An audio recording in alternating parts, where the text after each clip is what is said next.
What you eat will determine how you live, how you behave, how you even relate to you. According to Dr. Sabi, detoxification is at the heart of ridding the body of the herpes virus. There is no other way that will bring the necessary results. The 3 things that Dr. Sabi says that you must do to rid the body of the herpes virus is 1. Stop putting acid foods in the body. In fact, stop eating. 2.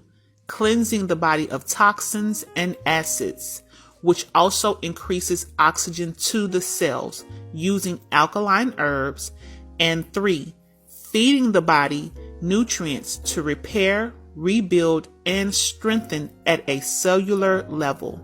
So when you're detoxing, you want to take your cleansing herbs and things like that so that it can clean your body out. Then you want to reintroduce the revitalizing herbs. This is when you're eating your alkaline foods and things like that. You want to go ahead and take the revitalizing herbs. However, if your body can handle a prolonged fast, you can take the revitalizing herbs after you've done your cleanse, and then take that while you're still fasting, and it should give you faster results.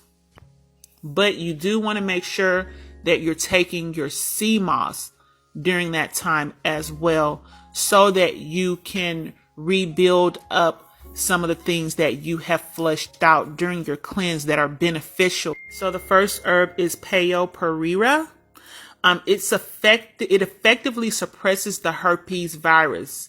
It also inhibits replication of the herpes simplex virus genome.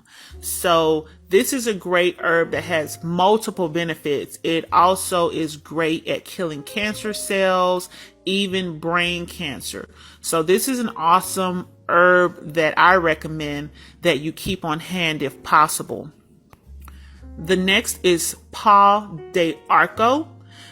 Its chemical constituents have demonstrated in vitro antiviral properties against herpes 1 and 2, influenza, poliovirus, and vascular stomatitis virus, as well as many other viruses.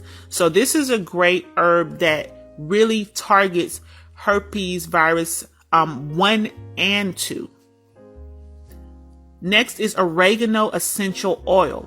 It is antiviral, best at 90% concentrate. Anything less than 90% is not really going to give you the benefit that you need to heal from the herpes virus. You want to apply it to your lower spine, which is where the HSV2 herpes virus is dormant. It can also be applied under the tongue as well as to the genital area. You want to use it 2 to 3 times per day. I recommend you put 10 drops into 2 ounces of extra virgin olive oil, or you can also use coconut oil, because you want to dilute this or it will burn your skin. You can also use ginger essential oil. It's very similar with the effects as oregano oil. It has the potential to kill the herpes virus on contact. It must be diluted as well with a carrier oil. You can pretty much use the same ratios as I stated for the oregano oil. I do offer HSV oil.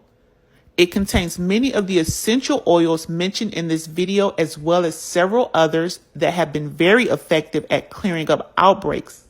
As you can see by the many reviews, it has been very successful for a lot of people, even over some pharmaceutical medications. If you are having an outbreak, a herpes outbreak, a sea salt bath will help to absorb electrolytes through the skin and provide relief during the outbreak. So you want to soak in a tub that you filled with warm water, and put you maybe a good 1/4 cup or so to a 1/2 cup of sea salt into the water, and make sure that it's completely dissolved. Some herpes viruses can be triggered by stress, so I'm going to go over some adaptogens.